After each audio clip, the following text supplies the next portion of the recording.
सू के दादाजी ने अपनी डायरी में लिखा था कि हिंदुस्तान को देखते ही उससे प्यार हो जाएगा, मगर सू जब हिंदुस्तान आई तो उसे ऐसा कुछ नहीं दिखा। उसे मिले सिर्फ ऐसे लोग जो बहाने ढूंढ रहे थे एक दूसरे को मारने के लिए। उसे दादाजी के द्वारा बताए गए वो क्रांतिकारी कहीं नहीं मिले तो कुछ बगैरत गैर जिम्मेदार दोस्त जो अपनी जिम्मेदारियों से अपना मुंह मोड़ लेते थे, जिन्हें भगत सिंह, चंद्रशेखर आजाद, अशफाकुल्लाह खां की बातें झूठी लगती थी। वो नहीं मानते थे राम प्रसाद बिस्मिल को।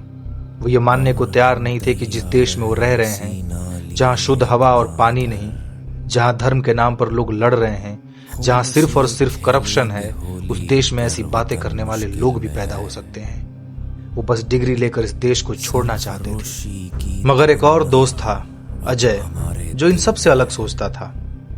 वो ये मानता था कि कोई देश परफेक्ट नहीं होता, उसे परफेक्ट बनाना पड़ता है। उसे लगता कि अगर कोई समस्या है तो उसे ठीक करो, आगे बढ़ो, भागो मत। माना बहुत बुराइयां हैं इस देश में, मगर उसे ठीक किया जा सकता है कोशिश करके। पर अफसोस एक रोज इन्हीं बुराइयों ने उसकी जान ले ली। उस दिन के बाद से सब कुछ बदल गया। उन दोस्तों के जिंदगी का वो दरवाजा जिसे खोला नहीं गया बल्कि तोड़ दिया गया, और वो भी एक झटके में। वो दोस्त जो मुंह मोड़कर इस देश से निकलने वाले थे, वे रुककर हुकूमत के खिलाफ आवाज उठा रहे थे अपने दोस्त के लिए। वो मरे हुए दोस्त अब जिंदा हो रहे थे। उन महान क्रांतिकारियों की जिंदगियों को वो खुद जी रहे थे। राम प्रसाद बिस्मिल, भगत सिंह, चंद्रशेखर आजाद, अशफाकुल्लाह खां अब उन्हें सच लगने लगे थे, और उन्हीं की तरह कुछ कर गुजरने की चाह से वो कुर्बान हो गए। रंग दे बसंती ने पहली बार इस देश को नारे की तरह नहीं बल्कि सवाल की तरह पेश किया।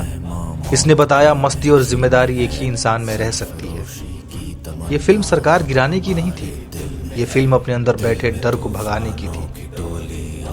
असली आजादी आपकी सोच में कैद है।